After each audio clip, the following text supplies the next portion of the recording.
Some of Britain's biggest beers are getting weaker, and most people haven't even noticed.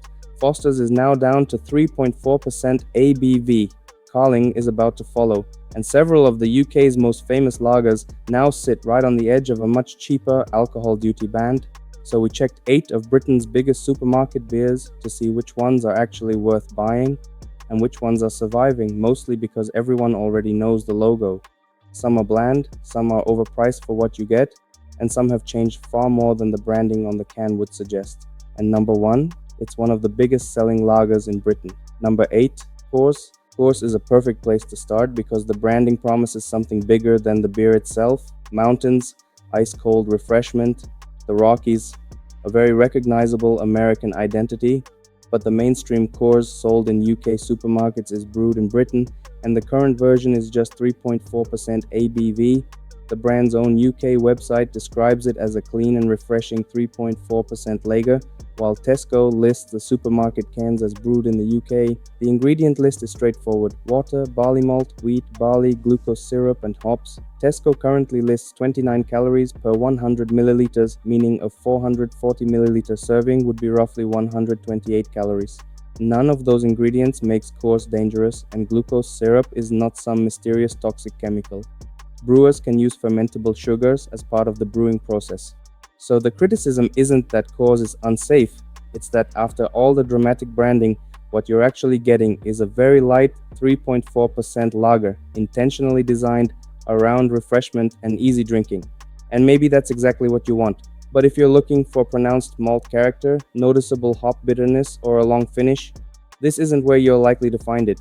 Coors is built around being cold, clean, and inoffensive. Even the official UK marketing focuses heavily on temperature.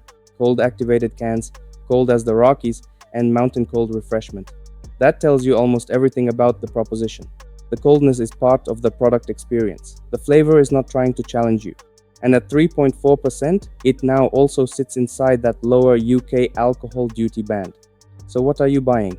A famous American origin beer brand, brewed for the UK market with a modest strength, a simple commercial recipe, and a flavor profile designed to be extremely accessible.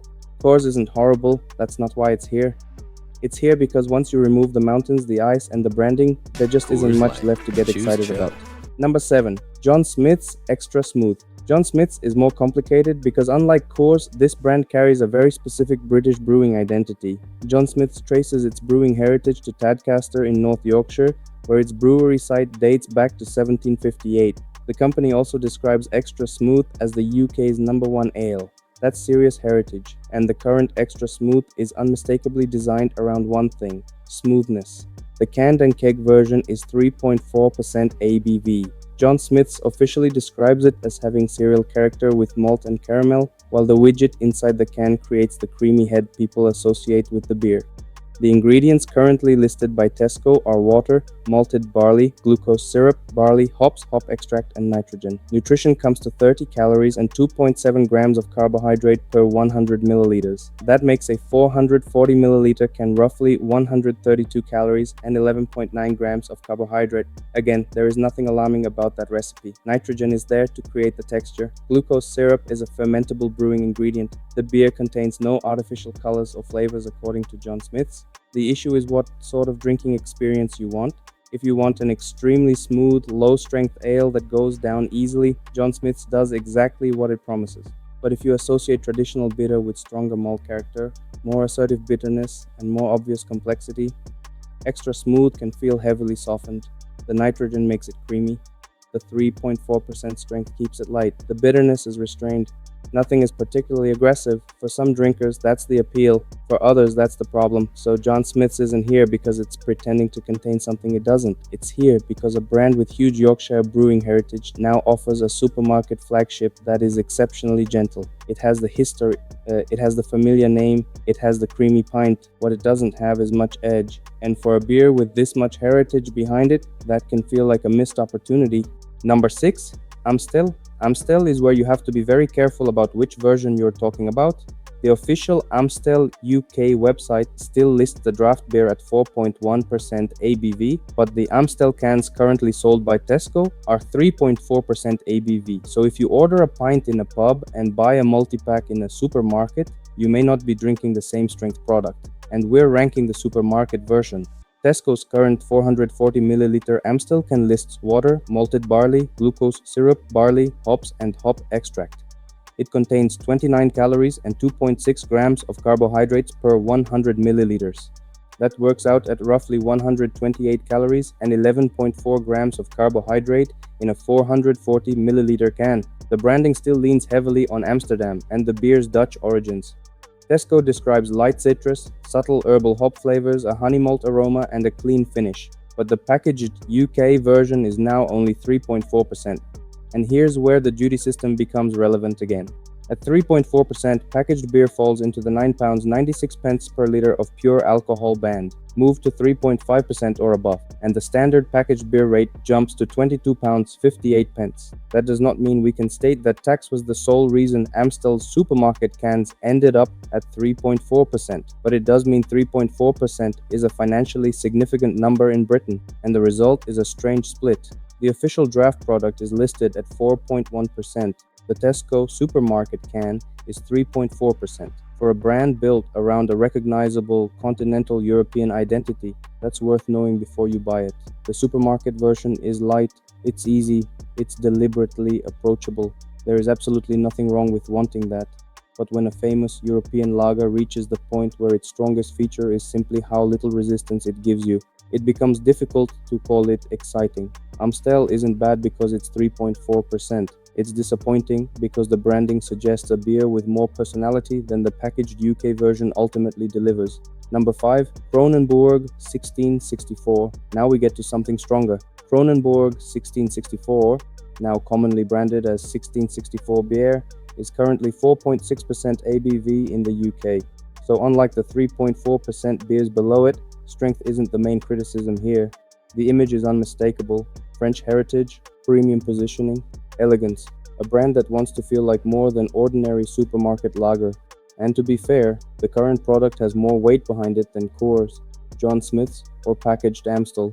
Tesco lists it as 4.6% ABV, brewed and canned in the UK, with 37 calories and 2.5 grams of carbohydrates per 100 milliliters.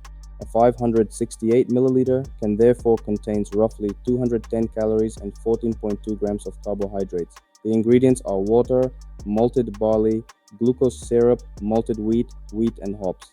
Again, glucose syrup isn't automatically a mark of bad beer, neither is wheat. The real question is whether the experience justifies the premium image, because behind the French presentation, this is still a mass-produced lager brewed in Britain for a huge mainstream market. The recipe is not bizarre, the nutrition isn't shocking, the 4.6% strength is respectable, and the beer has more body than the weaker products already mentioned. But if you buy it expecting something dramatically more sophisticated simply because the label says 1664 and the branding feels French, expectations can run ahead of reality. That's the problem. Kronenbourg isn't failing because the beer is terrible.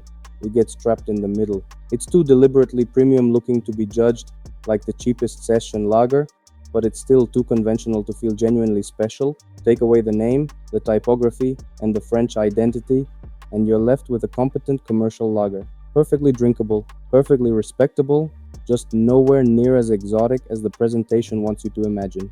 Number 4. Stella Artois. Stella Artois has one of the strongest premium identities of any mainstream lager in Britain, and unlike several beers on this list, the current UK product still has a respectable strength.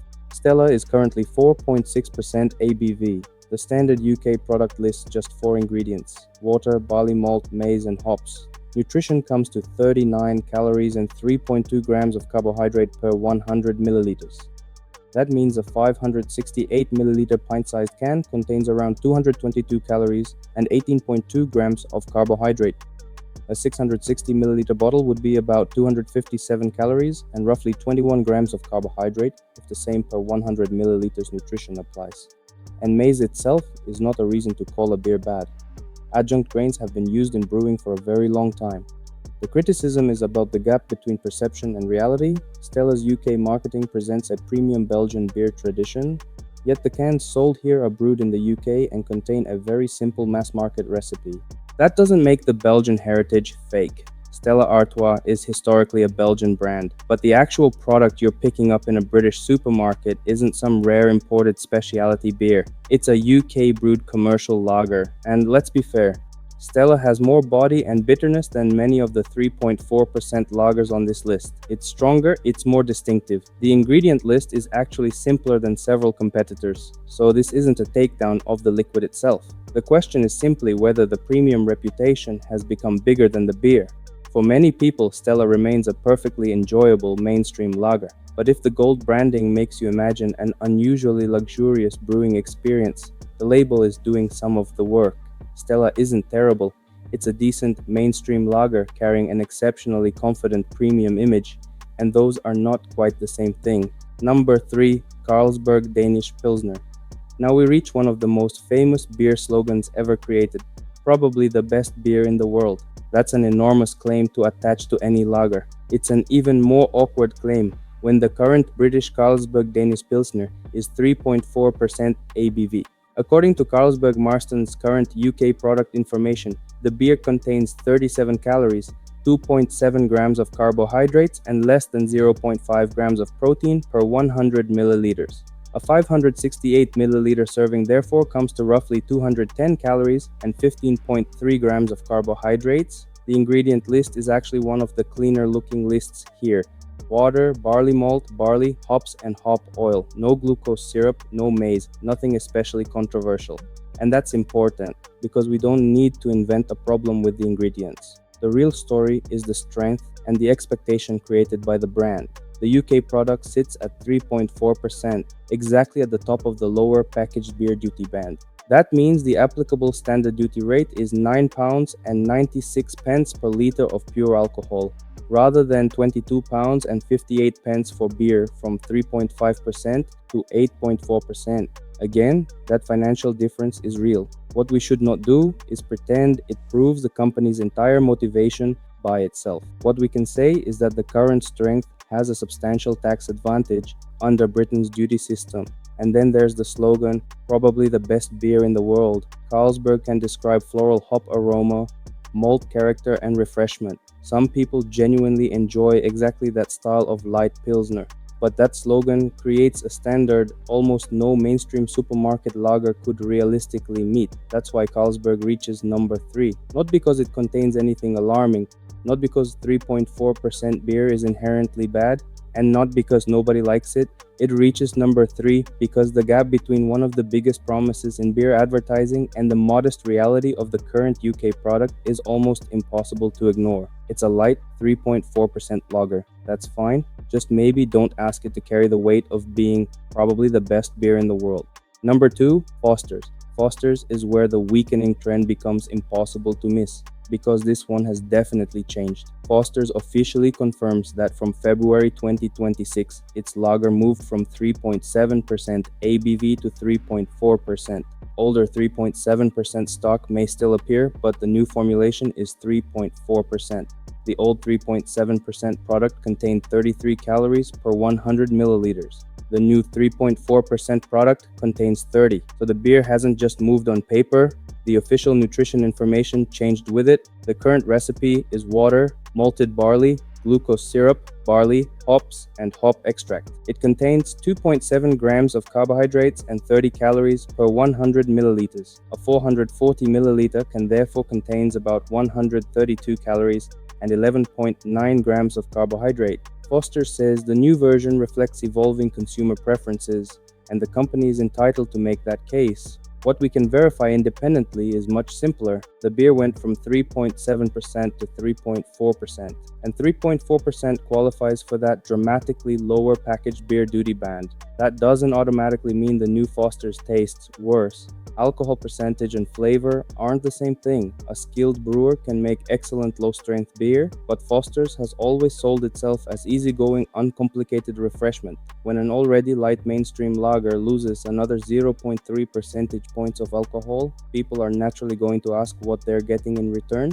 The Australian identity adds another layer. Foster's was born in Australia, but the beer sold in British supermarkets is brewed in the UK.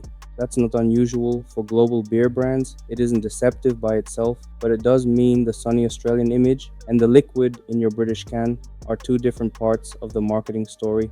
And now, the British version is 3.4%. If you like Foster's because it's mild, cold, and easy to drink, the new version may suit you perfectly. But if you already thought Foster's lacked intensity, making it weaker probably isn't going to change your mind. Foster's doesn't rank second because it's dangerous. It ranks second because it is one of the clearest examples of a famous UK lager becoming measurably weaker, while remaining essentially the same familiar brand on the shelf.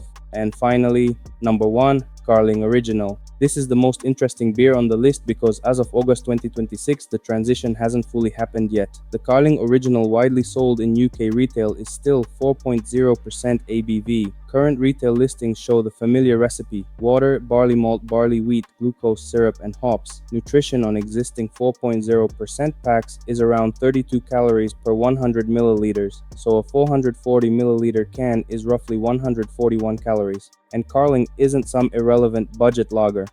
Molson Coors describes it as the UK's best-selling core lager brand in the off-trade. That makes what happens next much more important. From October 2026, Carling Original sold in UK supermarkets and convenience stores is due to fall from 4.0% to 3.4% ABV. Molson Coors has said the lower strength version performed better in consumer taste testing, so it would be unfair to claim the company has admitted the change is purely about tax. It hasn't, but the tax consequence is undeniable. At 4.0%, packaged Carling sits in the 22.58 pounds per liter of pure alcohol duty band. At 3.4%, it moves into the 9.96 pounds band. That's an enormous difference in the duty rate applied per liter of pure alcohol. And that's why Carling takes number 1. Not because it's poisonous, not because glucose syrup means the beer is somehow dangerous, not because every person in Britain hates it, and not because lowering alcohol automatically ruins a beer. It takes number 1 because Carling is the clearest symbol of what's happening to mainstream British lager right now. This is the UK's leading core lager brand in the off-trade. It's familiar, it's everywhere. Its identity is enormously valuable, and from October, the supermarket version is scheduled to become 15% lower in ABV than the current 4.0% recipe.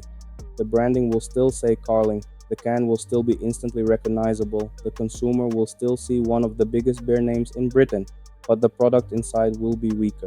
Maybe you'll prefer the new taste. Maybe you'll appreciate the lower alcohol. There are completely legitimate reasons to choose a 3.4% beer, but you should at least know the change has happened. Because once huge brands can alter the strength while relying on decades of recognition, it becomes more important than ever to stop shopping on autopilot. And that is the real point of this ranking. Carling's popularity proves that branding works. It does not prove Carling is Britain's best lager. You can spend your money on stronger beer. You can choose beer with a more distinctive hop profile. You can choose traditional ale. You can choose a lower strength beer deliberately because that's exactly what you want, but the decision should be yours, not something you make simply because you recognize the logo. That's why Carling takes the number 1 spot. Not because it's objectively the worst beer in Britain. No serious taste ranking can pretend personal preference is that simple. It takes number 1 because the combination of enormous popularity and imminent strength reduction and the economics of Britain's duty system makes it the strongest example of the trend this video is about. Beer should be judged by what is actually in the glass: flavor, strength, ingredients, price, and whether the product lives up to the promise on the packaging. So next time you're standing in the supermarket, don't buy a beer purely because you've known the logo for 20 years. Turn the can around, check the ABV, look at where it's brewed, read the ingredients, compare the price, and decide whether what is inside actually deserves your money, because a famous beer isn't necessarily a great beer. A weaker beer isn't necessarily a bad beer, and an unfamiliar beer isn't necessarily a risk. Sometimes the best thing you can do is ignore the advertising for 10 seconds and actually look at what you're buying.